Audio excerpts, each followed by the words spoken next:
가까이 두신 종사자분이 계시고, 또 실질하게 사회복지사로서 젊은 종사자분들이 계십니다. 분포가 다양하죠. 저는 개인적으로 사회복지사 자격증이 없습니다. 그냥 종사자입니다. 저는 특수수련을 했던 계기로 이렇게 이 자리에 참석하고 있습니다. 다양하게 자기 전공을 가지면서 이제 매년 종사자 교육을 받고 있습니다.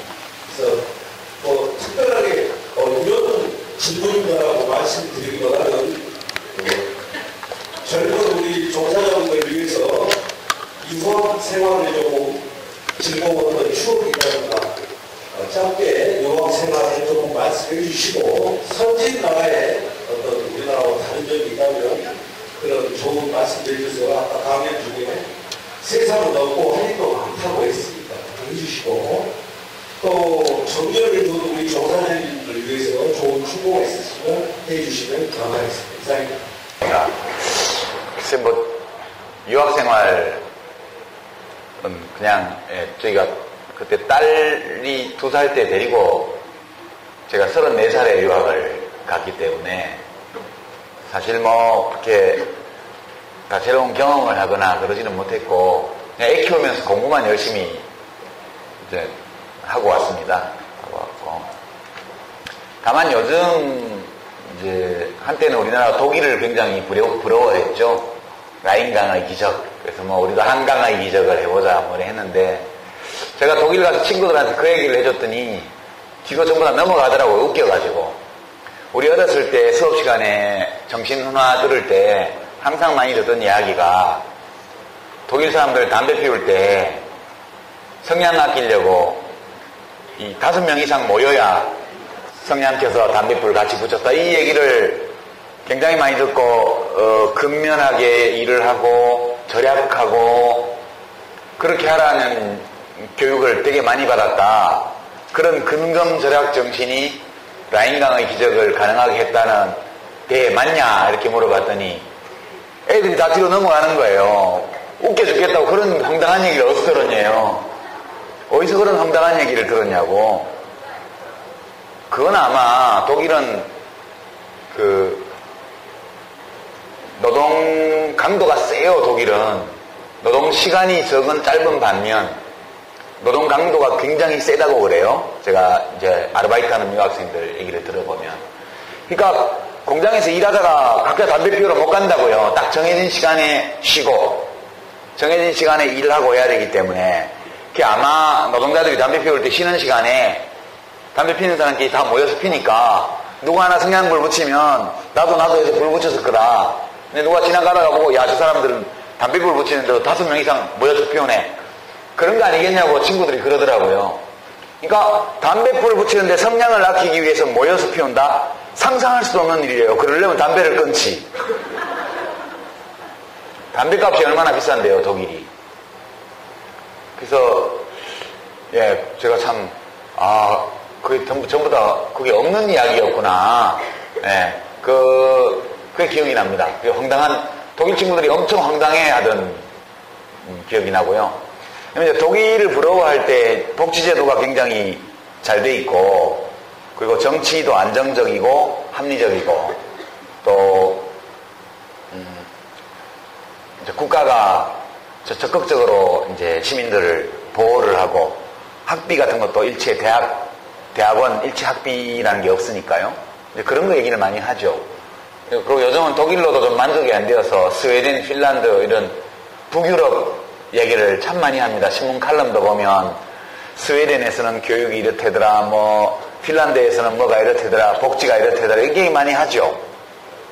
근데 며칠 전에 스웨덴에 이제 교환 교수로 가 계신 한양대 법대인가의 박찬훈 교수라는 분이 경향신문에 쓴 칼럼이 있었는데요. 한번 그저께 신문인가 그래 한번 읽어보십시오. 제가 스웨덴을 안 가봤지만 지금까지 북유럽에 대해서 들은 이야기 중에 가장 기억에 남는 이야기예요. 왜 스웨덴 사람들은 그렇게 세금을 많이 내는 대신 국가가 복지 혜택을 확실히 주도록 하는 제도를 만들었을까? 그거는 자유롭게 독립적으로 살고 싶어서 라고 그래요. 그러니까 한국과 스웨덴을 그 박찬웅 교수 말로는 비교해보면 가장 큰 차이가 인간관계의 독립성, 의존성 문제래요. 그러니까 전통적으로 인간 존엄성을 논할 때 철학적으로 보면 자신의 생존을 누군가의 자비심에 의존해야 할 때 그 의존해야만 하는 그 사람의 삶에는 존엄성이 있기 어렵다. 그런 게 일반적으로 받아들여지는 말입니다. 자신의 생존을 타인에게 또는 어떤 무엇인가 의지할 수밖에 없을 때 그때는 존엄을 지키기가 힘들다는 거예요. 결국은 보편적 복지 시스템을 만들어 놓은 것은 누구도 어떤 타인에게 의지함이 없이 제도 속에서 독립적인 삶을 살아갈 수 있도록 하기를 원했기 때문에 그렇게 만들었다는 설명이에요. 저는 이게 상당히 정확한 관찰이었다고 생각합니다. 우리나라는 너무 의존적이죠. 부모 자식 간에도 굉장히 의존적이고요. 또 업계의 거래 관행도 굉장히 의존적이고요. 어떤 제도화된 제도로 만들어져 있는 어떤 것에 모두가 공히 그것을 활용하면서 사는 것보다는 누군가의 재량권에 의존해야 될 때가 너무 많아요. 가족 관계도 마찬가지고 친구들 관계도 그렇고 심지어 옷을 사 입을 때에도 내 마음에 드는 옷이 아니고 요즘 많이 팔리는 옷, 많이 팔리는 신발, 스키니가 유행하면 다 스키니예요. 나팔바지 유행하면 다 나팔바지고, 그렇죠? 이런 것이 사회경제적, 문화적 이런 의존성 이런 것들이 우리 대한민국의 제일 큰 문제 아니냐 그런 말씀을 하셨던데 저는 굉장히 공감을 했습니다. 우리 민주주의가 제대로 안 되는 이유도 철학적으로 자유롭고 독립적인 개인이 많이 존재할 때 민주주의도 잘 되는 거라고 저는 생각을 해요. 그래서 우리가 단순히 서유럽이나 북유럽 국가들과 비교해서 거기는 복지가 이렇게 잘 돼 있고 우리는 이렇게 안 돼 있다라는 평면적인 비교만으로는 잘 안 될 것 같아요. 그리고 만인이 자기의 힘으로 독립적으로 존엄하게 그리고 자유롭게 살아갈 수 있도록 허용하는 뒷받침하는 제도 이걸 필요로 하는 그런 문화적인 어떤 분위기, 태도, 삶의 자세 이런 것들이 보편화되었을 때 우리도 북유럽에 버금가는 그런 복지국가로 갈 수 있지 않을까 이런 아쉬움을 제가 평소에 가지고 있다는 말씀을 드립니다. 좀 빗나갔는데요, 많이 이렇게 말씀드리죠. 저희가 그 지방 분권 하면서 상해 복지관에 대한 예산이 지방으로 내려와 버렸습니다. 그런데 이제 아마 장관님께서도 정확하게 지방 분권이 돼야 된다라는 의견을 가지고 계신 것으로 생각이 되고 저희들은 중앙 환원했으면 좋겠다라는 의견을 지금 많이 이야기를 하고 있습니다. 이런 부분에서 좋은 해결 방법이 혹시 있을까에 대해서 감사했습니다. 지방분권 관련해서는 이제 노무현 대통령께서 그 복지정책, 그 복지행정의 지방분권, 지방이양을 아주 강력하게 추진을 하셨어요. 이제 해서 이제 위임 사무로 되어 있던 것들을 지방 고유 업무로 이제 넘겨주는 그런 방식으로 하고 예산도 넘겨주고 이렇게 했는데 문제는 이제 지방자치단체들이 똑같지가 않다는데 문제가 있는 거예요. 그러니까 아까 말씀드린 것처럼 거울신경세포가 매우 잘 발달한 단체장이 있는 데서는 이게 좋은 효과를 내는 반면 그렇지 않은 곳에서는 예산을 엉뚱한 데 갖다 쓴단 말이죠. 뭐 장애인 예산이나 그 노인 예산이나 어린이들 예산 가지고 뭐 이상한 데 갖다 막 축제하는 데 갖다 써버리고 막 이러는 데도 있죠. 이제 원래부터 그럴 것으로 예측했고요. 그렇기 때문에 분권화해야 된다고 믿은 거예요. 왜냐하면 지방자치단체에서 중앙정부의 위임을 받아서 하더라도 실제 주민들이 접촉하는 것은 자치단체죠. 근데 맨날 위임사무로 하니까 자치단체의 책임성이 없는 거예요. 그리고 결국은 지방행정기관이 복지정책을 얼마나 잘 하느냐라는 것도 평가의 대상이 되어야 하고, 그 평가에 따라서 자치단체장이 당선되기도 하고 낙선되기도 해야 된다. 지방마다 전부 실정이 다르고 수요가 다른데 그거를 획일적으로 중앙정부에서 기획해서 예산 다 짜가지고 위임삼으로 내려보내면 결국은 정책 수요자들의 만족도가 올라갈 수 없는 거 아니냐. 복지행정을 잘하는 지방자치단체로 인구가 늘고 그렇지 않은 데는 사람들이 떠나고 이런 경쟁 시스템이 들어와야 잘 될 거다, 이런 생각도 한편으로 있었던 것 같고요. 근데 이제 자치단체들이 또는 시민들이 준비가 덜 돼 있었죠. 실제로 그 지방 이양하는 행정복지 사무들을 맡아가지고 중앙정부가 하는 것보다 더 잘할 수 있는 준비를 갖춘 데들은 좋아졌는데, 그렇지 못한 데들은 부작용이 굉장히 많이 나오게 된 거죠. 그래서 제가 이제 그때 절충을 약간 하긴 했는데요. 일단 일정 기간 동안은 그런 방식이 괜찮지 않나 그렇게 생각을 하고 제가 해봤던 게, 2007년 예산 심의를 할 때 2006년 그 가을 정기국회 때요, 제가 이제 예결위원회에 불려가서 좀 위원들한테 싫은 소리를 들은 적이 있어요. 근데 복지부 예산에 3천억을 한 줄로 올렸어요. 한 줄. 3천억 원 이렇게 해놓고 내용이 하나도 없이요, 사회서비스 혁신사업, 사회서비스 혁신사업이라고 해서 한 줄만 딱 붙여놓고 사업 내용 하나도 없이 3천억을 예산서에 올렸어요. 그래서 이제 보건복지위원들도 그렇고 예결위원들도 그렇고 이거 뭐냐 도대체, 한두 푼도 아니고 3천억 원을 사업 내용에 대한 설명이 하나도 없이 제목 한 줄만 달랑 해놓고 이걸 달라는 게 말이 되냐, 그렇게 이제 지적을 받았죠. 제가 이제 한 말이, 그런 내용이 정해져 있지 않은 사업입니다 하면서 설명을 했어요. 중앙부처에서 기획하면 아무리 잘 기획을 해도 그 공무원들이 사무실에 앉아가지고 지방 실정을 모르잖아요.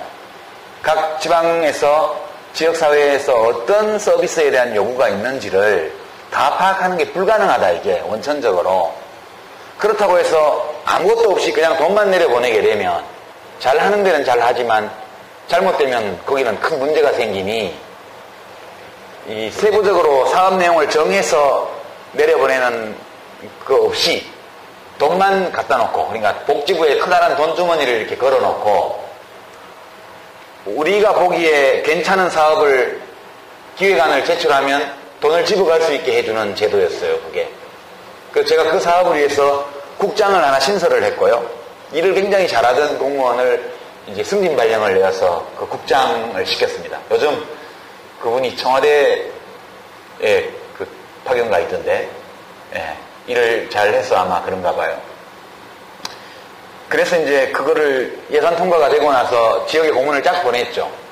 이것은 사업이 정해져 있지 않은 거고, 각 지역에서 이런 사업을 하려고 그런 사업이 왜 필요한지 근거를 대고 사업을 어떤 식으로 할 건지 이제 기획을 하고 이렇게 해서 그걸 심사를 해서 이거 괜찮아 보이는 건 무조건 돈을 줄 테니까 이제 올려보내시오, 그렇게 했단 말이에요. 근데 그게 일종의 절충 형태거든요. 그냥 돈을 그냥 어떤 기준에 따라서 내려보내 놓으면 안 해버리는 데는 대책이 없어요. 돈이 낭비되는 거니까요. 그래서 중앙정부에서 통제를 확실히 해야 될 부분들을 하고, 그 다음에 중앙에서 기획해서 집행할 경우에 획일성 때문에 문제가 생기는 것들은 그렇게, 이걸 이제 블록 그랜트라고 그러는데요. 이 전문 용어로는 그렇게 얘기를 하더라고요, 전문가들이. 목적을 딱 정해놓고 내용은 안 정하고 돈을 만들어 놓는 거죠. 근데 그때 제가 2007년도에 해봤는데, 되게 빠른 데들은 사업 공고가 나가자마자 며칠 안에 곧바로 사업계획서들이 접수가 됐고요. 그 관심이 없는 데들은 공고기간이 거의 끝나갈 무렵에 연락을 해와가지고 어떻게 하는 거냐고 오히려 복지공무원한테 물어보고, 그리고 나중에 요구가 어떤 사업을 해야 될지 모르겠으니까 예시 사업을 좀 보내달라. 그리고 저희가 예컨대 이런 사업, 이렇게 해서 예시 사업을 4개인가 내려보냈어요. 그랬더니 정말 어떤 데서는 그 사업을 뺏겨가지고 내는 데도 있고요. 제 기억에 광주시 같은 데서는 꽤 활발하게 그 사업 계획들을 냈던 걸로 기억을 해요. 제 생각에는. 그러니까 약간 중앙에서 다 하게 되면 획일성이 문제가 되고 현장성이 없어지니까. 그러면 지방에 완전히 맡기게 되면 잘 되는 데는 잘 되고 안 되는 데는 안 돼버리니까 문제. 그래서 이 두 중앙에서 위임사무로 하는 것과 완전히 지방으로 이양하는 것 사이에 일정한 절충점을 모색할 시기가 왔다, 저는 그렇게 생각을 합니다. 특히 사업의 이 정책의 수요자들이 성인들인 경우에는 그래도 괜찮은 것 같아요. 노인단체나 이런 경우 입김이 세기 때문에 그 자기 예산을 잘 찾아가는 경향이 있는 반면 아동들이, 어린이라든가 특히 장애 아동, 비교적 수혜자가 소수이거나 또는 정치적 발언권을 행사할 수 없는 또는 어려운 위치에 있는 분들이 정책 수요자가 되는 경우에는 자칫 지방에 맡겨놓으면 그게 사업이 잘 안 될 위험이 상당히 있지 않나, 이런 것 때문에 그런 일정 기준을 가지고 지방은 지방대로 자기 책임 아래 하는 게 있고 또 중앙에서는 중앙대로 책임성 있게 통제하고 지원하는 게 있고 또 중간 형태로 중앙의 심의를 받아서 지방자치단체에서 자기 하고 싶은 일을 하는 게 가능한 이런 정도의 절충점을 좀 모색해 볼 필요가 있지 않나, 이렇게 저는 생각을 합니다. 요즘 장관 하시는 분이 누구더라? 진영 장관인가요? 지금 복지부 장관이? 그 전에 용산구청장도 하시고 이제 국회의원도 하시고 한 분인데 지방행정도 해보셨으니까 제가 어떤지 모르겠는데 그래도 약간 기대를 가지고 그런 자치단체나 지역사회에서 활동하는 그런 복지단체 이런 쪽의 의견을 잘 수렴해서 해주시면 좋겠다, 그런 생각을 합니다. 예. 가장 좋아하시는 분이시고 선생님으로 코치를 하는데 성함이 저희가 듣기에도 편애하시지는 않으시거든요. 그래서 그 성함이 지역지대에 유해하고 그 성함에 맞게끔 살아가고 계신다는 생각을 하고 계시기도 하고, 그다음에 지금까지 삶 중에서 가장 행복했던 순간이 어떤 순간이었고 가장 잘했다고 생각하시는 일은 어떤 게 있으신지 궁금합니다. 아, 예. 참 여러 계셔서. 제 이름은 저희 아버지가 지셨는데요. 저희 아버지는 이제 제가 22살 때 돌아가셨어요. 교통사고로. 동네에서. 근데, 제 아버지는 학교에서 한 35년 역사교사로 이제 재직하셨던 분이시고, 혼자서 주역 공부를 꽤 하셔서, 이제 자식들 이름을 다 손수 지으셨고, 또 친척들 이름도 굉장히 많이 지어주신 분이세요. 근데 이제 우리 아버지가 제 사주를 보셨대요, 그때. 네, 보셨는데, 뭐 좀 느렸다고 그래요, 사주가 좀 느리다고, 뭐 모든 게. 그래서, 이제 보들려자는 성이니까 못 바꾸고, 시자는 때 시자인데, 그것도 학렬이라 못 바꾸고, 딱 마지막 글자 하나만 붙일 수 있는 거예요. 그래서 사주에 너무 느리다고 나와서 민첩할 민자를 붙이신 거예요. 네. 그래서 근데 더더군다나 그 역사 선생님이시니까 때 시자에 민첩할 민자를 쓰는 분이 있었거든요. 임진왜란 때요. 진주성에서 최후까지 항전을 하셨던 김시민 장군이라고 있죠. 진주성 혈전. 우리 임진왜란 역사 전사에서 아주 3대 전투 중에 하나로 꼽히는 게 진주성인데 거기 점령당해서 외놈들이 들어와가지고 나무 풀까지 다 불태우고 가축들 다 죽이고 했던 그 전투예요. 그분이 때시자에 민첩할 민자 쓰셨거든요. 그래서 괜찮다 이렇게 생각하셔서 그렇게 붙이셨다고 그래요. 근데 제 사주가 진짜 느린지는 잘 모르겠어요. 그것 때문에 뭐 이름이 그래서 그랬다? 그것도 아닌 것 같고요. 그냥 괜히 기분 문제 아니었나 그렇게 생각을 하고 제가 제일 행복했던 순간이 몇 번 있는데요. 이제 제일 첫 번째는 역시 군에서 제대하던 날. 네. 그거에 군에 갈 때도 그냥 강제로 끌려갔고 그리고 또 군에 있을 때도 여러 번 보안부대에 불려다니면서 어려움을 겪었고, 내 직전까지 그랬기 때문에 과연 제대를 시켜주기나 할까? 그런 걱정이 있었던데, 진짜 사단사령부에서 저녁 신고하고 버스 타고 화천군에서 춘천시까지 데려다 주는데 버스로 정말 날아간다는 기분이 그런 거였다. 전 지금도 그때를 생각하면 몸이 막 날아가는 것 같아요. 정말 너무 좋았던 날이고요. 그 다음에는 그때는 그렇게 좋은지 몰랐는데 지나놓고 보니까 내 삶에서 굉장히 좋았던 날인 게 이제 제 아내와 혼인하던 날. 그날이 아마도 두 번째로 괜찮았던 날 같고요. 세 번째는 정치하는 동안에는 노무현 대통령 당선되시던 날, 그날이 저는 제일 좋았던 것 같아요. 그 세 번. 그런 거 같고, 이제 한순간 어떤 좋았던 순간이 아니고, 이제 어떤 특정한 삶의 방식 같은 게 굉장히 괜찮게 느낄 때는 요새가 되게 좋은 것 같아요. 지금 정치를 그만두고 되게 책 읽고 글 쓰고 가끔씩 강연 다니고 이렇게 살아가는 게 저한테는 되게 좋게 느껴지고요. 물론 이제 제가 정치하던 사람에서 글 쓰는 사람으로 지금 옮겨가고 있는 과정에 있어서 되게 우리나라에서는 정치 은퇴한다 그러면 다음에 복귀할 거야를 괄호 안에 넣고 하는 것처럼 그렇게 받아들이는 경향이 있습니다. 근데 저는 이제 안 할 거거든요, 진짜로.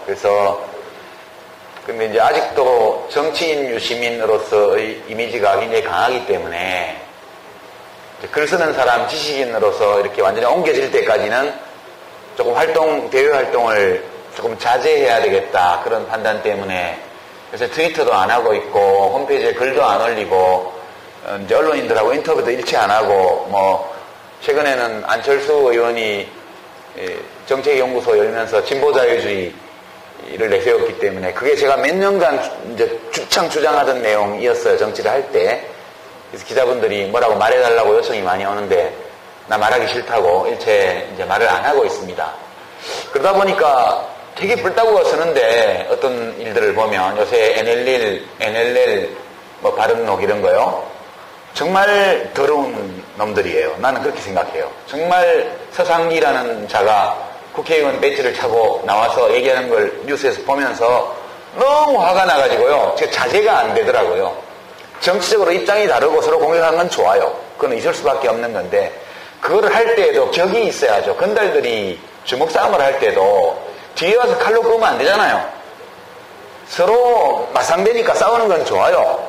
그러나 싸우더라도 지켜야 될 선이 있는 거라고 저는 생각을 해요. 그런데 이거는 싸움으로 치면 뒤로 살살 다가와서 칼로 긋는 듯한 이런 식의 싸움 방법을 집권당이 쓰고 있고 대통령이 이걸 방관하고 있고 이런 걸 보면서 너무 화가 나서 이대로 있으면 안 되는데 라는 생각도 한편으로 들어요. 그런데 아직은 좀 참아야지. 좀 더 참아봐야지. 어디까지 참을 수 있는지 모르겠지만 여기 오늘 정치적인 걸 하는 자리는 아닌데 그냥 제 기분을 말씀드리는 거예요. 정말 마음 같아서는 팻말 하나 딱 쳐서 목에 걸고 청와대 앞에 가서 서 있고 싶어요. 박근혜 대통령 국가 운영 똑바로 하시오 이렇게 그냥 하고 싶은데 요새 표창원 교수가 열심히 하고 계셔갖고 저는 구경만 합니다. 그런 정도. 어떤 방법으로 하시는지 아직도 극복이 안 되셨다면 너무 코멘트하셔도 됩니다. 두 번째는 아까 역사에 관심도 이렇게 많으시다고 하셨죠. 근데 요즘에 한간에 5.18에 관계된 것들을 또 요즘에 좀 계속 있었었죠. 그런 것들에 대한 것들, 일대 아니면 또 뉴라이프를 대해서 어떤 개인적인 견해를 갖고 계십니까?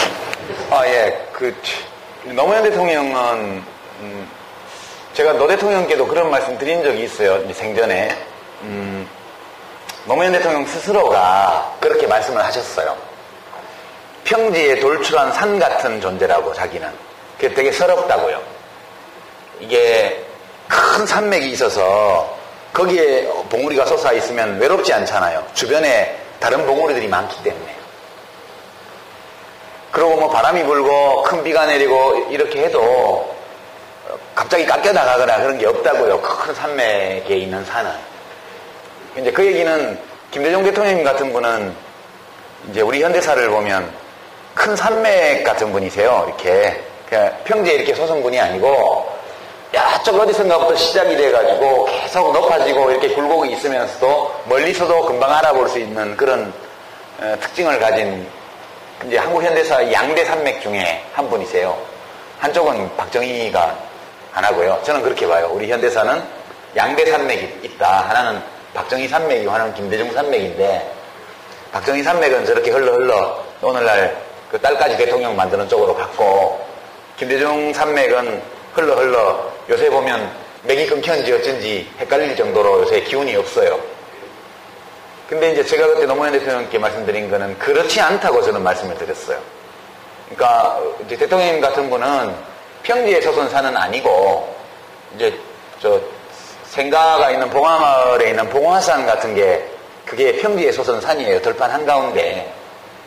출생지는 산은 그렇게 생겼지만 정치적으로 보면 우리 노무현 대통령님은 평지 돌출한 산이 아니고 김대중이라는 산맥의 어느 한 끝에 딱 우뚝 솟은 바위산 같은 존재인데 좀 다른 봉우리들하고 모양이 좀 다르고 보면 삐쭉 엉뚱하게 튀어나온 것처럼 보이지만 그 산맥 위에 있는 산입니다.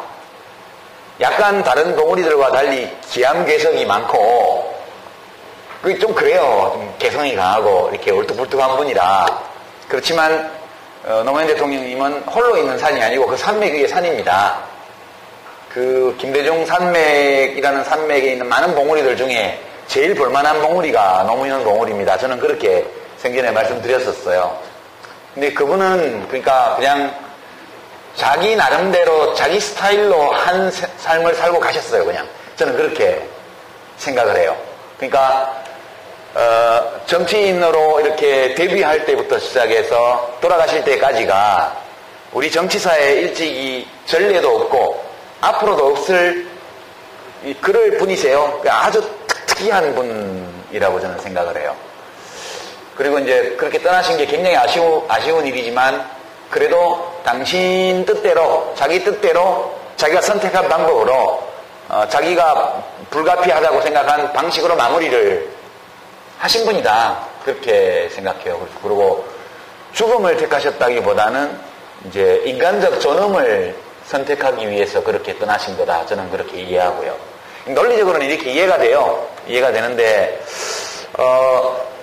상실감은 있죠. 우리가 누구나 그렇지만 소중하게 여기는 것들이 이것저것 있잖아요. 살면서. 그게 뭐든. 근데 자기가 소중하게 여기는 어떤 것을 갑자기 잃고 나면 당연히 상실감을 느끼고 그런 상실감은 되게 비탄, 슬픔, 원망 이런 감정들을 불러오죠.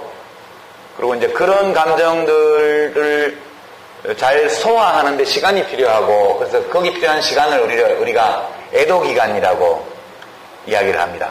김대중 대통령께서는 굉장히 오래 사셨고요. 그리고 이제 끝까지 총리를 잃지 않고 사시다가 천수를 누리고 가셨어요. 정말 신기해요. 운동도 안 하시는 분인데 다리도 불편하시고 제가 운동하는 걸 본 적이 없거든요. 근데 그렇게 오랫동안 이렇게 총기 있게 이렇게 사시다가 돌아가시기 직전까지도 이렇게 나라 걱정을 하시고 이런 거 보면서 참 타고나신 분인가 보다. 저는 그런 생각을 해요. 근데 이제 우리 김대중 대통령님은 그렇게 천수를 누리시고 이렇게 다 이루어지는 못하셨지만 당신이 하실 수 있는 만큼 하시고 가셨으니까 상실감이 덜하단 말이에요. 일종의 예견된 그런 이별이기 때문에. 근데 노 대통령의 경우는 갑작스러운 이별이어서 상실감이 큰 분들이 그만큼 많았죠. 저도 그 중에 한 사람이고. 그래서 이제 얼마나 큰 상실감, 얼마나 깊은 상실감을 느끼냐에 따라서 각자의 예도 기간은 좀씩 다를 수밖에 없는 것 같아요. 벌써 씩씩하게 털고 일어나신 분들도 있고요. 또 여전히 그 상실감 속에서 애도 기간을 보내고 있는 분들도 많아요. 제가 주변에 보면은.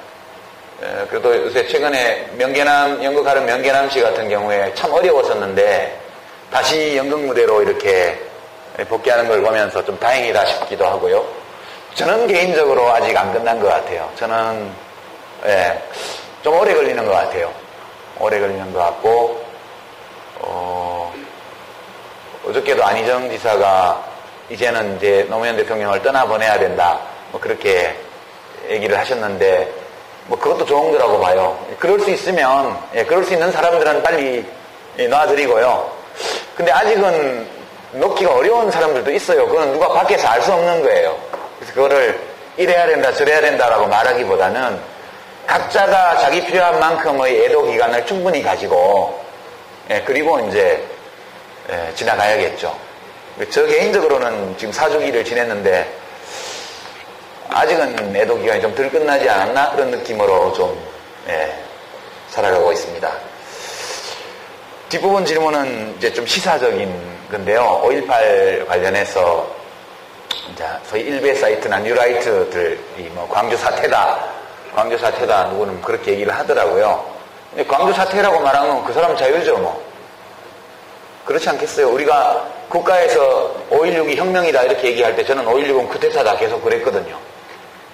그러니까 뭐 정부 입장이나 국회의 어떤 입법이나 이런 거하고 무관하게 어떤 사람이 나는 광주 사태라고 본다 이렇게 얘기하면 그 사람 자유라고 저는 생각을 해요. 근데 마찬가지로 우리는 광주 민주화운동이다라든가 또는 광주 민중항쟁이다 이렇게 주장을 하죠. 우리는 주장 대 주장으로 맞서는 거라 그건 뭐 그럴 수 있다고 저는 생각을 합니다. 물론 그 주장은 옳지 않다고 적절치 않은 주장이라고 생각하지만 옳지 않은 주장에 대해서는 옳은 주장으로 또 대응을 하면 되는 거라고 생각을 하고요. 그리고 이제 5.18에서 이제 옛날 개념은 순국인데요. 그게 우리 헌법을 지키려고 신군부하고 싸우다가 돌아가신 분들이기 때문에 민간인이지만 저는 이제 순국이라고 생각을 해요, 사실은. 그런 면이 있어요. 순국. 민주주의와 우리 헌법, 국가의 헌정체제를 지키기 위해서 싸우다가 돌아가신 분들이니까 우리가 보통, 국민 의례 할 때, 그러잖아요. 그거하고 같은 급이라고 저는 생각을 하는데, 그걸 막, 비하하는 그런 글들을 올리는 사람들이 있죠. 근데 그 사람들은 5.18 희생자들만 비하한 건 아니에요. 그 사람들은요, 좀 안 된 말이지만, 다른 사람들의, 다른 정치적으로는 그와 반대에 있는 그런 사건과 관련해서 죽은 사람들에 대해서도 그렇게 모욕적인 말을 쓰는 사람들이에요. 그러니까 그냥 쓰레기예요. 제가 생각을 하기에는. 아니, 쓰레기가 있어요. 실제로. 사람들 중에는 쓰레기가 있는 거라고요. 그게 원래 일베 사이트라는 게 어느 인터넷 사이트에 삭제된 글만 모아놓은 그 휴지통을 독립시켜서 만든 게 그 사이트인데요. 그냥 사람은 다 선하게 잘 살 수 있는 능력을 갖고 태어나지만 스스로 그걸 못 살리면 악한 사람이 되기도 하고 쓰레기 같은 인격을 가지기도 해요. 저는 그런 사람들이 광주 희생자들을 실제로 더럽혔다 그렇게 생각하지 않아요. 그 사람들이 더럽힌 건 자기 자신이다. 그 사람들이 지 얼굴에 침 뱉은 거다 그렇게 생각하고요. 쓰레기도 있는 거니까 우리가 고귀한 인격의 소유자들한테만 표현의 자유를 줄 수는 없지 않습니까? 그런 쓰레기 같은 글을 쓰는 인격이 쓰레기 같은 사람들조차도 표현의 자유를 누릴 수 있을 때 그때 선량한 모든 시민들에게 완전한 표현의 자유가 주어진다. 그런 입장을 저는 가지고 있고 다만 그건 쓰레기 같은 글이다. 그걸 쓰는 니네 인격도 쓰레기다. 이 얘기는 해줘야죠. 해줘도 못 알아듣겠지만 그래도 해줘야 된다고 보고요. 뉴라이트라는 이름을 쓴 좀 더 품격 있는 소위 말하는 좋은 직장을 가지고 있는 분들이 있죠. 대학 교수직이나 뭐 이런 거요. 인터넷 언론사 대표라든가 이런 그럴듯한 직함을 가지고 하는 분들이 있어요. 뉴라이트인데 저는 뭐 이분들도 존중받아야 된다 그렇게 생각해요. 존중받아야 된다 생각하는데 비겁하게 교과서 가지고 장난은 치지 마라. 저는 그렇게 말하고 싶죠. 그냥 자기들의 역사의식을 담은 책을 쓰면 돼요. 그리고 많은 국민들이 거기에 동의하게 되면 교과서에 그게 올라가게 된다고요.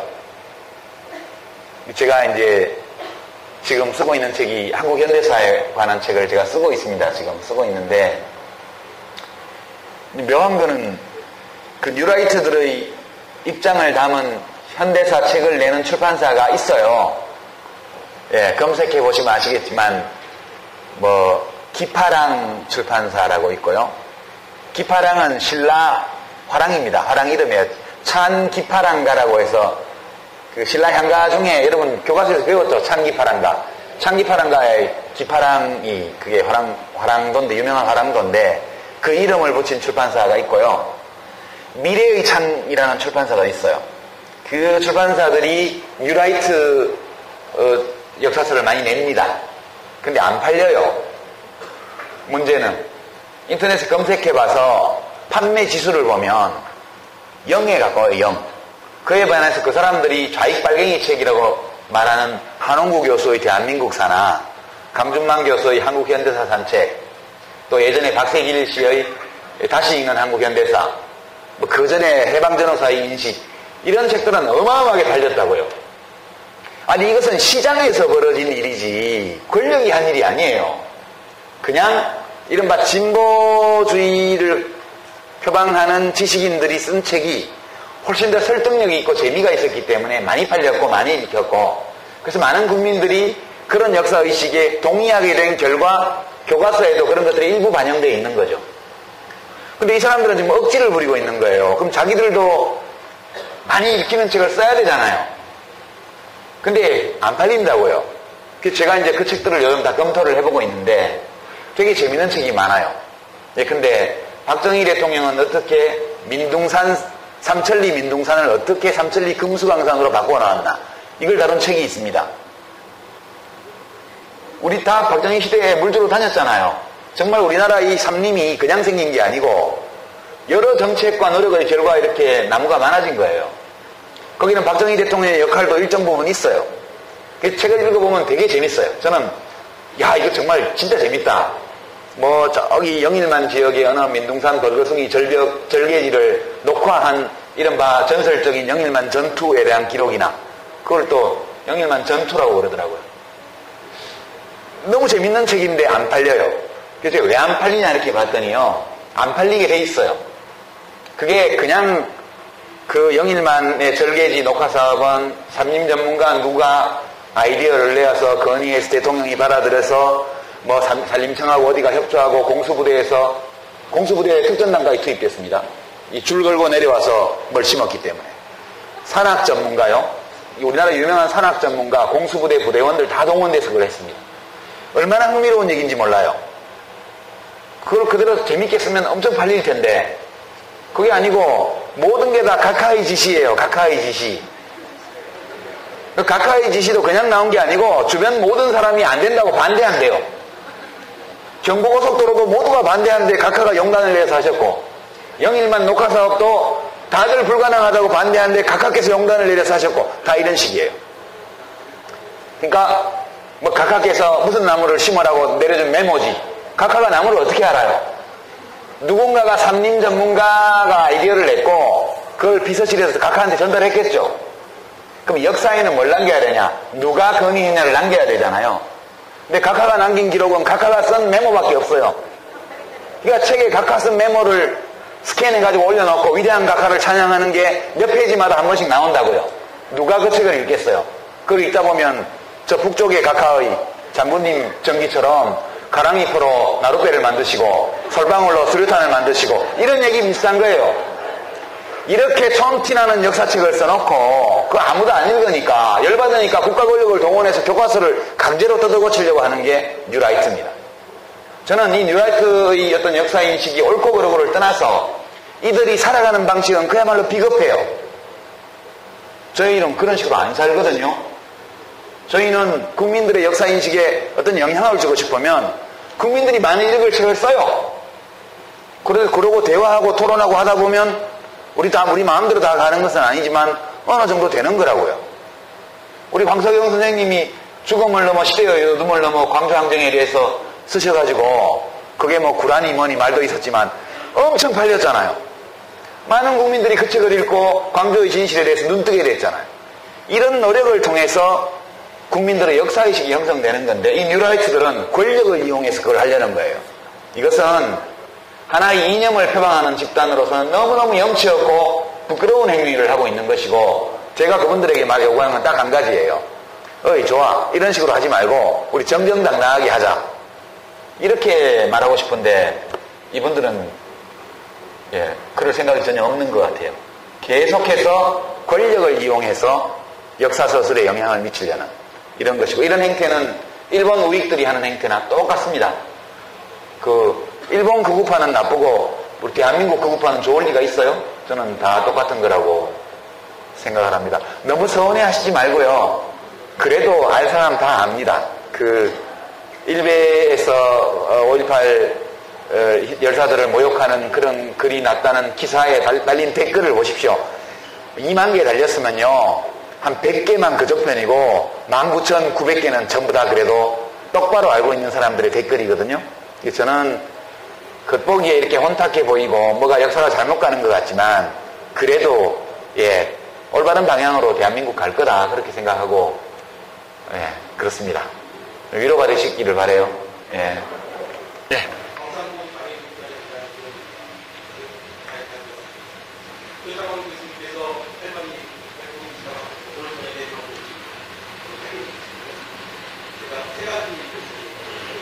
조금 더 붙여서 마이크를 좀 더 가까이 있어 주실래요? 첫 번째는 많은 책을 내셨습니다.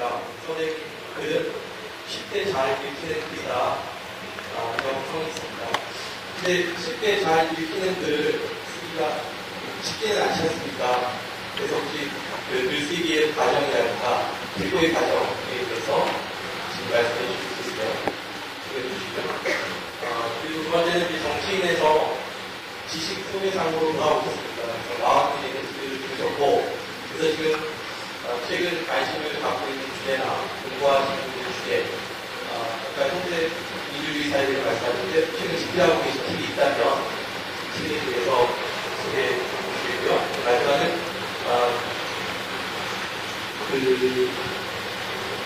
자유인의 서재인데요. 자유인의 서재에 대해서도 소개해 주시면 고맙겠습니다. 세 가지 질문 주셨는데 간단한 것부터요. 자유인의 서재는 그냥 제 작업실 이름이에요. 제가 책 작업하는 작업실이 파주출판단지에 어디 잘 아는 출판사에다가 헐값으로 임대를 조그만 걸 내가지고 사업자 등록을 하고 세금 관계를 처리를 해야 되니까 그렇게 하고 이제 사업자 등록을 하는데 회사 이름이 있어야 된대요. 그래 우리 회사 아닌데요. 그랬더니 회사 아니라도 사업자 등록을 하면 사업체 명이 있어야 된대요. 그래서 제가 작업하는 작업실 이름을 자유인의 서재 이렇게 지어놓고 명함에도 그렇게 새기고 세무서에도 업체 이름을 자유인의 서재. 그래서 사실은 저하고 제 로드 매니저 저 일정 관리도 해주고 운전도 해주고 전화도 받아주고 하는 분하고 둘이 있는데 제가 대표입니다. 그런 그 정도고요. 쉽게 읽히는 책을 쉽게 읽힐 수 있도록 쓰는 요령 이건 영업기밀이라서 함부로 말하면 안 되는데요. 필요는 발명의 어머니 그런 속담이 있잖아요. 저는 어디 월급 나오는 직장을 가진 상태로 책을 쓰는 사람이 아니지 않습니까? 제가 만약 어디 대학 교수거나 이러면 학교에서 봉급이 나오고 그리고 공부하고 연구해 가면서 이거는 사람들한테 알려줘야 되겠다 싶은 거를 책을 쓰면 내 중심적으로 쓸 거예요. 아마 내가 알려주고 싶은 내용 중심으로 막 쓸 거예요. 근데 저는 월급을 받는 데가 없고 책이 팔려야 먹고 살아요. 애 학교도 보내고. 그러니까 이제 책을 쓸 때 어떻게 하면 사람들이 잘 읽게 만들까를 늘 고민을 하죠. 근데 이제 우선 어려운 용어 이런 거를 좀 쓰지 말아야 되고요. 그 다음에 이제 이호덕 선생님이 자꾸 하셨지만 늘 말이 글보다 먼저다. 말이 근본이고 글은 말을 옮겨놓은 거니까 이렇게 입으로 읽어봐서 입으로 읽기가 불편한 글은 좋은 글이 아니라고 말씀을 하셨어요. 그래서 되도록 말하는 거에 가깝게 글을 써야 되겠다. 그렇게 해서 작업을 하죠. 그러다 보니까 어떨 때는 문장이 멋이 좀 덜해 보이긴 해요. 그 옛날 항소 이웃서 쓸 때처럼 한 문장이 막 10줄씩 가게 이렇게 넣고 중간에 한자말 넣고 막 확 이렇게 넣으면 글이 되게 멋있어 보여요. 예, 그런데 그거는 좋은 글이 아닌 것 같더라고요, 제 생각에는. 저는 이제 자칭 이호덕 선생님의 문화생이거든요. 그래서 말하는 것처럼 글을 쓰는 게 좋다, 이 생각을 갖고 글을 쓰고요. 이제 세 번째는, 아무런 사전 지식 없이도 또는 다른 자료를 참고하지 않고도 내가 쓴 글을 거의 100% 이해할 수 있도록 쓰자. 그게 또 원칙입니다. 왜냐하면 제가 독자로서 책을 읽다 보면 어떤 학자 이름이 나오거나 어떤 이론에 대한 인용이 나오거나 할 때 그게 뭔지를 알아보기 위해서 딴 책을 또 찾아봐야 되면 되게 짜증이 나더라고요. 간단하게라도 어떤 걸 인용하거나 소개하거나 활용하거나 했으면 그것에 대한 개요를 제가 쓴 책 자체에서 이해할 수 있도록끔 그거를 장치를 이렇게 만들어놔서 내 책 읽을 때는 내 책만 읽으면 되지 딴 거 옆에 놓고 안 읽어도 된다. 그렇게 쓰자. 그렇게 해서 씁니다. 그 밖에 뭐 소소한 것들도 있지만 되게 이 세 가지요. 사람들이 잘 모르는 말을 쓰지 말자. 두 번째, 말하는 것처럼 글을 쓰자. 세 번째, 다른 자료를 찾아보지 않아도 내가 쓴 글을 이해할 수 있도록 쓰자. 그렇게 하다 보면 좀 되지 않나? 그런 공짜로 영업 기밀을 드렸고요. 그 다음에 최근 공부 주제는 이제 제가 금년에는 지금 이번 주가 사실 강연 마지막이에요. 다음 주 이후에는 제가 이미 약속을 해버린 강연 말고는 이제 7월 이후에는 강연을 거의 안 할 겁니다. 이제 책에 집중을 해야 되기 때문에 제가 현대사 책을 쓰고 있는데요. 이제 막 쓰기 시작했는데 좀 특이한 책입니다. 그냥 사실을 많이 넣은 그런 책도 아니고 어떤 이론을 많이 넣은 책도 아니고 제가 직접 겪은 한국 현대사를 중심으로 쓰는 거라 1959년부터 2013년까지 쓸 거거든요. 1959년에 제가 세상에 나왔기 때문에 1959년부터 2013년까지를 써서 도대체 우리 대한민국이 어떤 과정을 거쳐서 오늘에 왔나.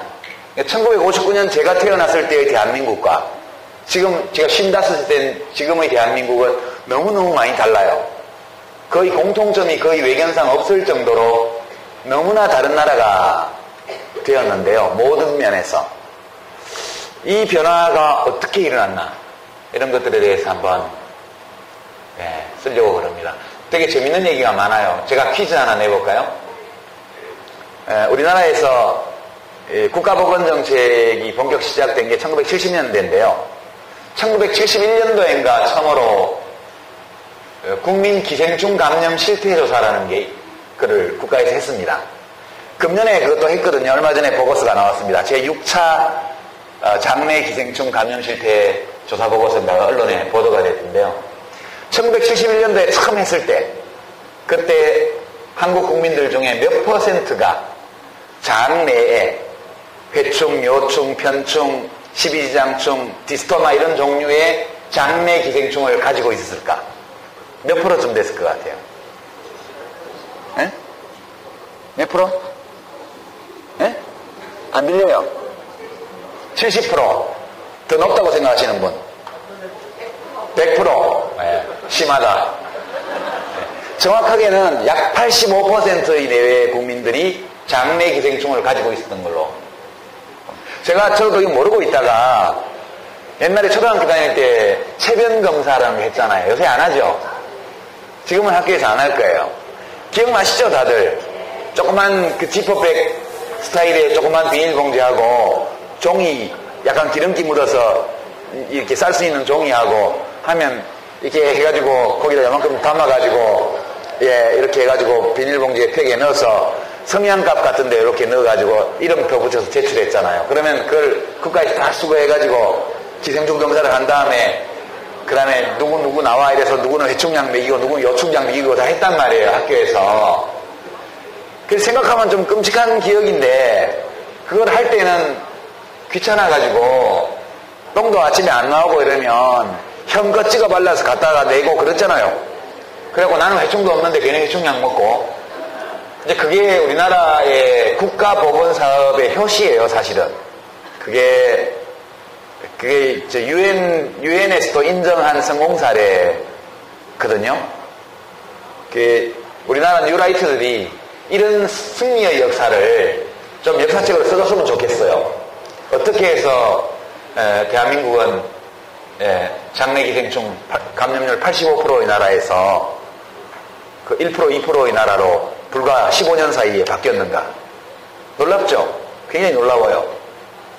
그러니까 박정희 대통령의 독재는 매우 효율적인, 상대적으로 성공적인 개발 독재였거든요. 제가 박정희는 성공한 독재자였다 이렇게 얘기하면 우파 쪽에서는 독재자라는 말이 마음에 안 들어서 저를 막 욕해요.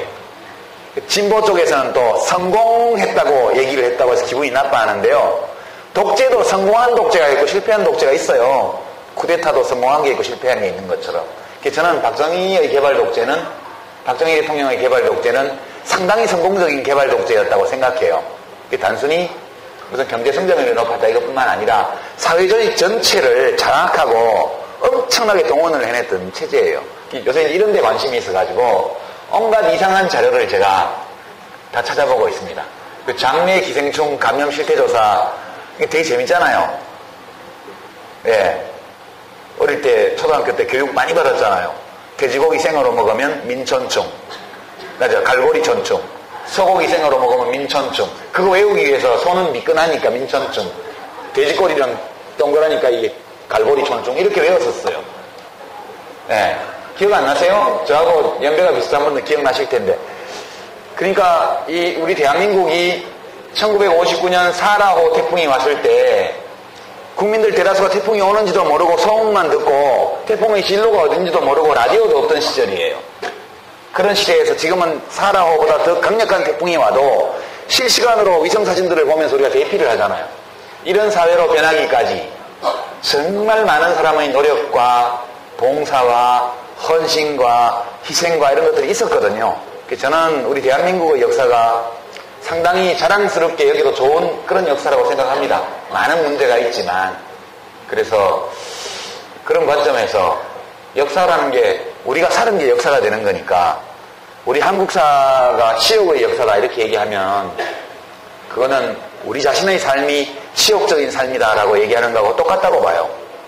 저는 우리 세대, 특히 이제 1959년도에 태어난 저희 세대가 나름 굉장히 열심히 살았다고 생각하고요. 자기 삶에 대해서 자부심을 갖고 있다고 느껴요. 그리고 이런 자기 삶에 대한 자부심은 곧 자기가 함께 살아온 역사에 대한 자부심과도 연결되는 거라고 보고요. 그래서 이 진보 진영에서 아주 잘못되고 못난 그런 측면도 굉장히 많은 게 우리 현대사지만 현대사 전체에 대해서 매우 부정적인 태도를 취하는 것은 저는 옳지도 않고 현명하지도 않다고 생각해요. 문제가 많아도 훌륭한 역사일 수 있잖아요. 저는 그렇게 생각을 하고 흔히 얘기하는 것처럼 진보파들, 좌파들, 소위 진보적 지식인들이 우리 역사에 대해서 비하하거나 또는 부정적으로 보거나 이렇게 하는 게 아니다. 우리 나름으로 민주주의와 산업 발전과 환경 보호와 인권 신장을 위해서 각자가 각자의 영역에서 자기 삶을 걸고 노력해오고 삶의 일부를 바친 만큼 오늘날 우리가 처해 있는 이 상황 속에서 아주 웃기는 일도 많지만 그럼에도 불구하고 이 문제들을 해결할 수 있다는 자신감을 가져도 된다고 봐요.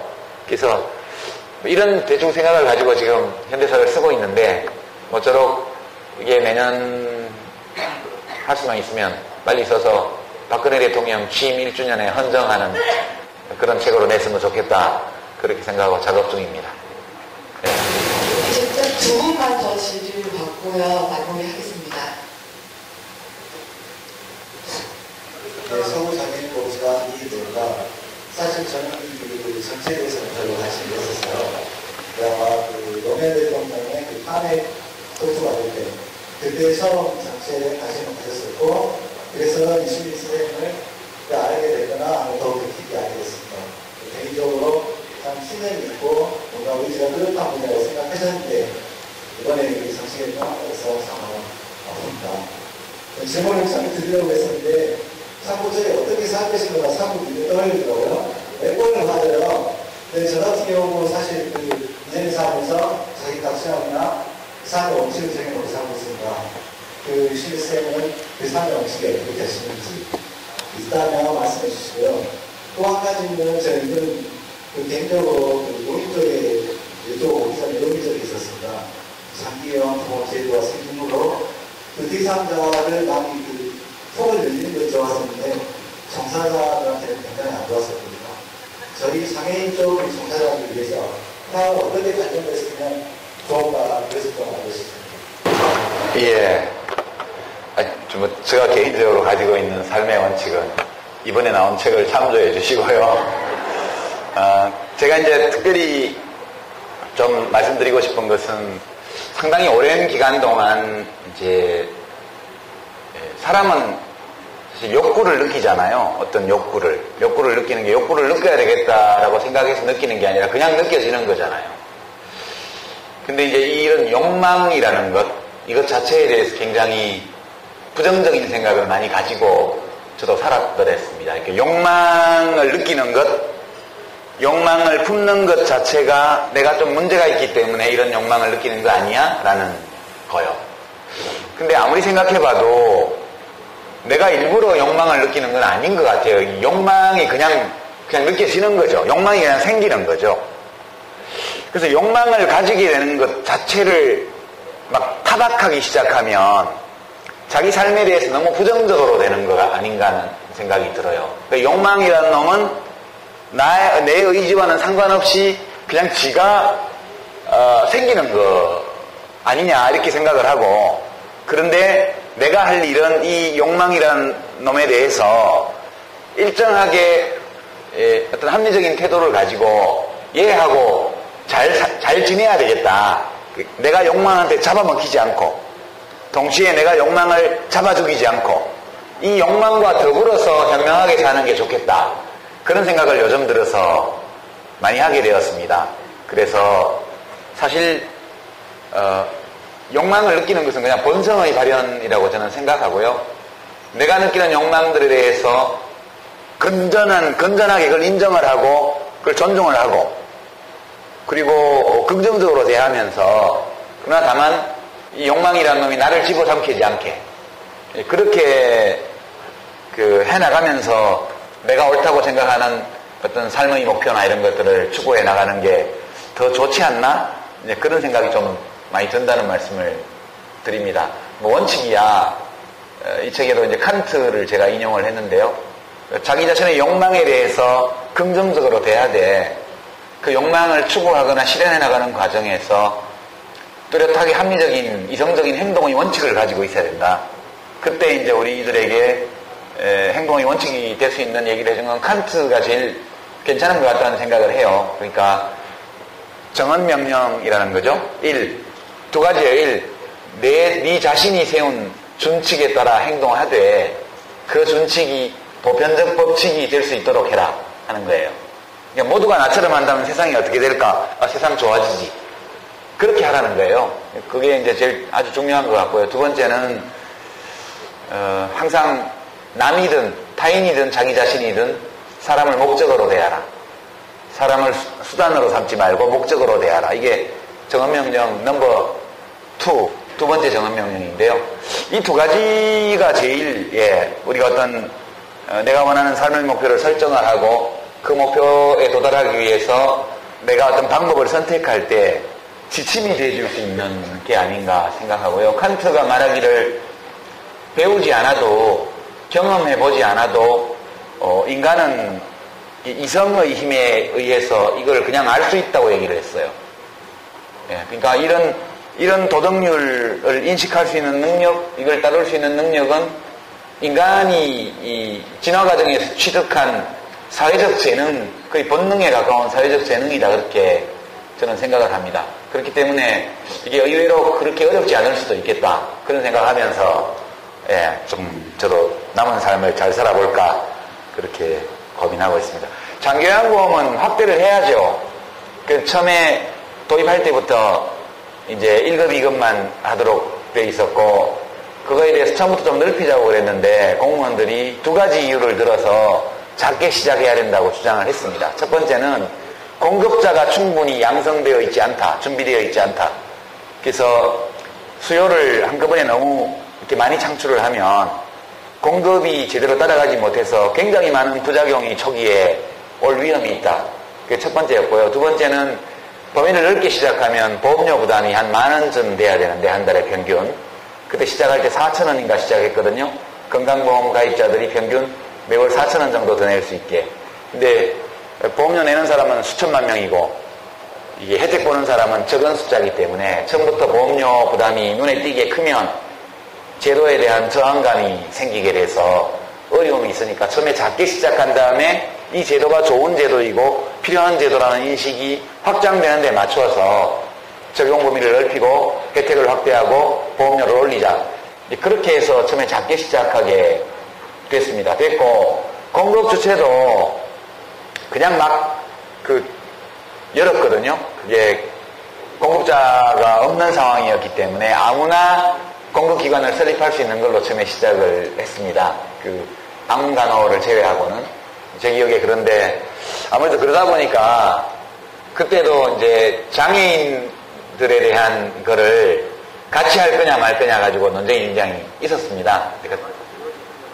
예.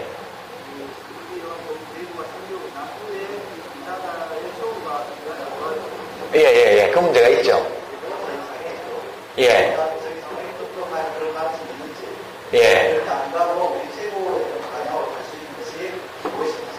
예, 알겠습니다. 장애인 처우, 종사자 처우가 안 좋은 것은 지금 요양보호사들 경우에도 근로조건이라는 게 이제 문제가 많죠. 근데 이거는 사실은 수가를 너무 낮게 책정해서 그런 거예요. 이게 수가를 현재의 수가 정도로 요양서비스 수가를 해주면 종사자의 어떤 처우나 혹은 서비스의 질이 높아지기 어렵다는 것은 분명하죠. 그러니까 국민들이 일정한 수준의 서비스를 원한다면 종사자들에게 합당한 대우와 그 다음에 서비스의 품질을 공급자들이 어느 정도 해줄 수 있는 정도의 가격을 지불해야만 사실은 돼요. 근데 초기에 좀 그 점에 대해서는 저도 죄송하게 생각하는데 돈에 맞추다 보니까 굉장히 박하게 수가 책정이 돼서 그건 앞으로 좀 논의를 해야 된다고 봐요. 그리고 이제 장애인들에 대한 서비스나 또는 이제 요양 서비스나 다 서로 보완되고 또 때로는 부분적으로 경쟁 관계이고 상호의존 관계이기 때문에 같이 가는 경향이 많거든요. 예, 그래서 저는 장교양보험 경우에는 중간평가를 한번 해가지고 한번 수가 체계부터 시작해서 한번 전반적인 검토를 해봐야 될 시점에 와 있다. 그렇게 느낍니다. 지금 현재 장교양보험 제도 생기고 난 이후에 거기 종사자들이 현재 나이가 연령층이 50대에서 60대가 된다고 나오고 있습니다. 예, 그게. 결국은 우리 쪽으로 문제가 없는 겁니다. 우리 장애인 쪽도 마찬가지로 그런 쪽으로 가려면 더 문제가 나타나고 아마 우리 장애인 쪽 서비스도 제대로 없을 거라고. 예, 그 얘기도 많이 듣죠. 사회복지사 두 사람이 결혼하면 잘못하면 기초수급 신청해야 된다. 그런 얘기 많이 나오고, 특히 이제 현장 경험이 10년 좀 이상 돼서 정말 일할 만한 정도의 그런 내공을 가지게 됐을 때 아이들 생겨서 크고 이렇게 되면서 경제적으로 너무 어려워서 현장을 떠나는 분들 많이 있다는 것도 알고 있습니다. 글쎄요, 이제 어떤 계기에 그 문제들을 수면 위로 올려서 사회적인 논의를 할 수 있을까? 그런 점 좀 고민해 봐야 될 것 같습니다.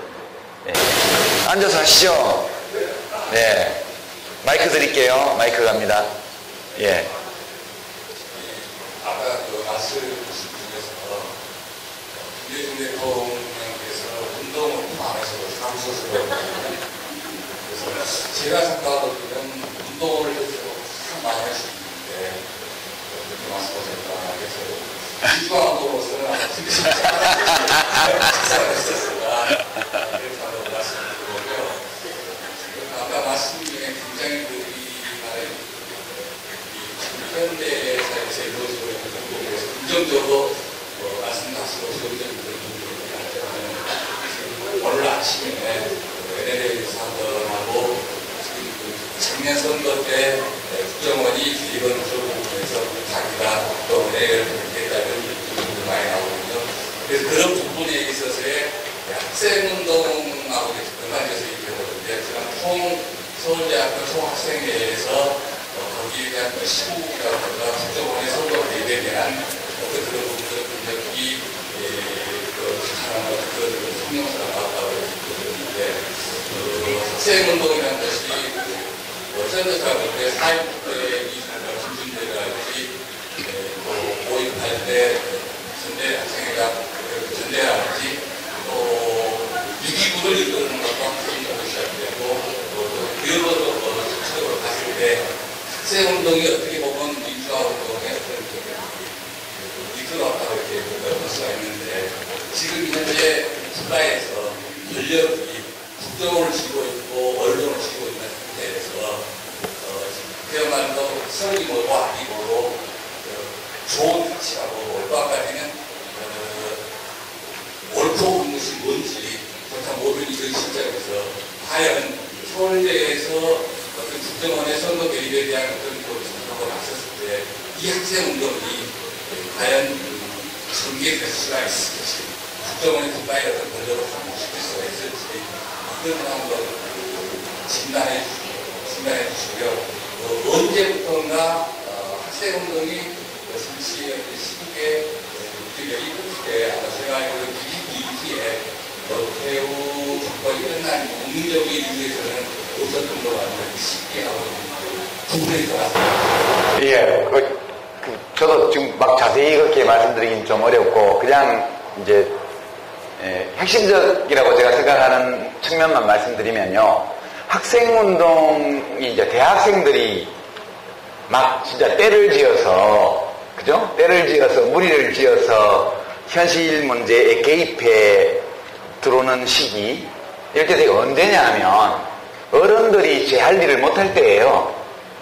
4.19 때 기성세대가 그 이승만 정권의 무능부패 부정선거에 대해서 변변하게 대응을 못하고 있으니까 중학생, 고등학생들이 나온 거 아니에요, 처음에. 그리고 대학생들이 나와서 거기 시민들이 가세하면서 4.19 혁명이 일어났고요. 5.18 때도 다른 지역들은 다 못했지만 이 광주에서는 전남대 대학생들이 먼저 시작한 거 아니에요, 거기서. 군인들하고 싸움을.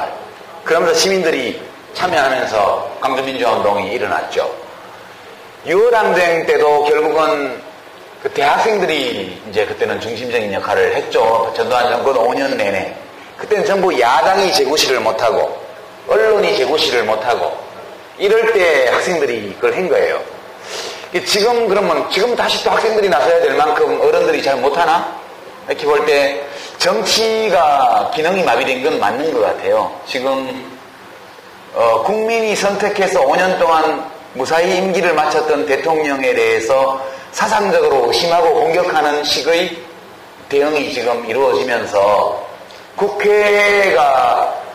국회라는 곳이 국민들 사이에 존재하고 있는 갈등을 해결하는 공간이 아니고 존재하고 있지 않던 문제까지 터뜨려가지고 문제를 야기하는 공간으로 지금 변해버렸어요.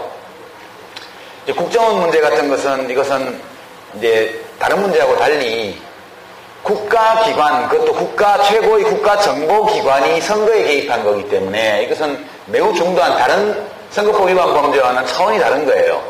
이제 학생들이 왜 나오냐 이렇게 보면 드디어 이런 것 같아요. 야, 어른들이 잘 못하고 있잖아.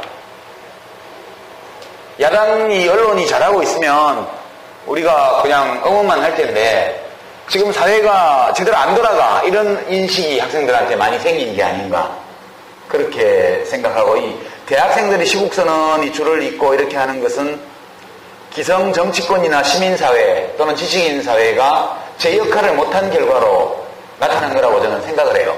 그래서 이건 불가피하게 좀 진행이 될 것 같다 그런 생각이고요. 다만 지금 대학생들이 그렇게 다 바쁘고 취직 준비도 해야 되고 하기 때문에 목숨 걸고 대중적으로 막 화염병 들고 그렇게 나올 필요도 없고 나오지도 않을 거다. 다만 이번 주말부터 광화문에서 촛불 집회를 시작한다니까요. 예, 이게 실제로 국정원의 선거 개입이라는 이 범죄의 중차대성에 대해서 서울 시민들이 얼마큼 인식하고 있느냐를 지금으로서는 알기 어려운데 이 촛불 집회가 시작되고 나면 그걸 가늠해 볼 수 있는 그런 시금석이 되지 않나? 그렇게 보고 시민들이 많이 이렇게 참여해서 일어나게 되면 지금 야당이 기가 많이 죽어 있거든요. 특히 민주당이. 또 진보당은 진보당대로 많이 죽어 있고 지지율도 낮고 또 한쪽에는 안철수 의원 신당 그 바람이 있고 그래서 기가 많이 죽어 있는데 안철수 의원이 신당을 만들어서 잘하면 좋겠지만 만들어지기 전까지는 민주당이 제1야당이니까 그 역할을 해내야만 되죠. 근데 지금 보면 기가 꺾여 있어가지고 제대로 못 싸우는 것 같아요. 이럴 때는 예 국민들이 좀 이렇게 바람을 이렇게 길을 넣어줘야 야당도 그 응원을 받아서 잘 싸울 수 있기 때문에 아마 시민들이 많이 참여를 하게 하지 않을까. 그게 꼭 민주당을 지지하는 그런 게 아니라 할지라도 시민들이 그 문제에 관심을 가지고 많이 참여할수록 야당이 힘을 받아서 이렇게 할 수 있기 때문에 저는 약간 개인적으로 좀 큰 규모로 될 수 있지 않나 그런 기대를 좀씩 하고 있고요. 이번에는 나도 나가봐야지 예, 그런 생각도 함께 하고 있습니다. 이걸로 마실까요? 예.